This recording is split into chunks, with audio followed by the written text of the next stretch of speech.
Hello everyone, I'm Debbie Indihar, Giordano of Master Brokers. Welcome to our Thursday weekly update. This is February 1st. Welcome to the new month of February. What's going on in Milpitas? We have 20 pending sales, which is terrific.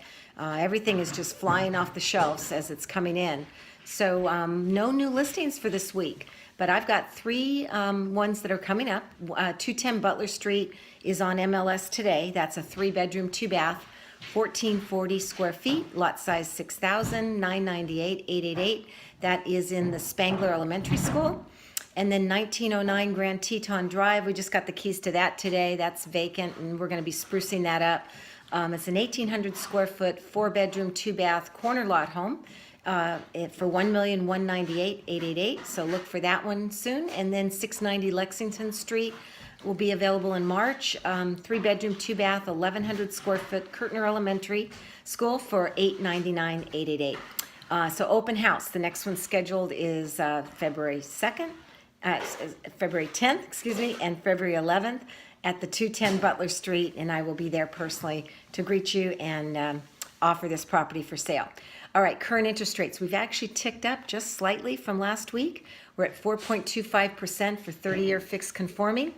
3.75 for 15-year fixed conforming, 4.375 for 30-year fixed jumbo, and 4% for a 15-year fixed jumbo.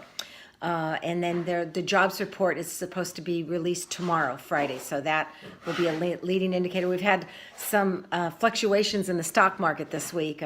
It had gone up last week, and this week it actually had taken a downturn, but I think it's recovering today. So it's kind of hit and miss on that one.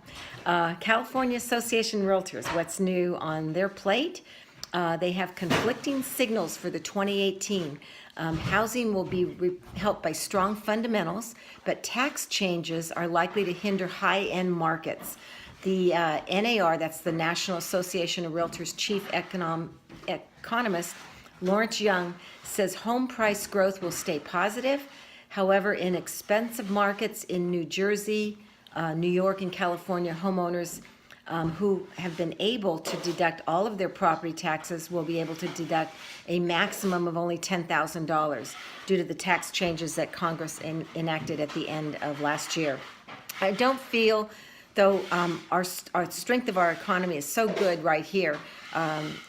The 135 Casper Street is in escrow and sold for $1,140,000, $140,000 over list, and that was just a couple weeks ago. So we're not seeing any particular downturn in the market. And then in the brokers meeting this morning, we talked about the huge demand. So that's definitely keeping I think the price is healthy. If not, will uptick even higher this year. So what do homeowners do about not calling aging in place? These are improvements that popular homeowners ages 55 to 75 might do to their homes in order to make it more age-friendly.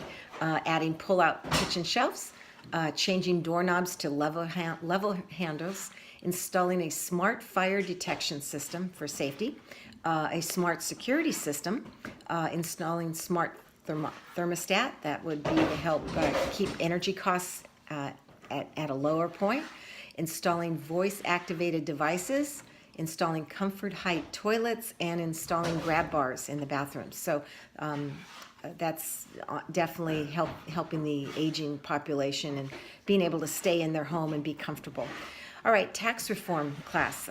Just last week, January 25th, I attended at the Santa Clara County Realtors Association a tax reform class, and just 3 items that I thought were important that I want to share with you. Mortgage interest rate is now capped at $750,000 debt for a new purchase after January 1st of this year.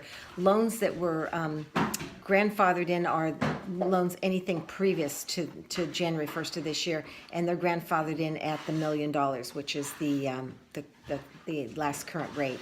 And under the 2017 rules, the home equity loans are capped at $100,000. And refinancing mortgages, they're okay for you to do that as long as you don't do any cash out and you don't extend the term of the loan.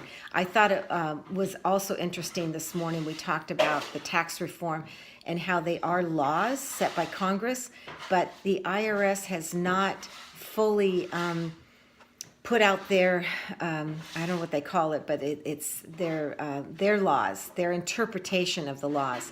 And it may take a few more months and even to the middle of this year for the IRS to actually answer questions about what is valid and what's not valid in terms of the new tax reform laws passed by Congress.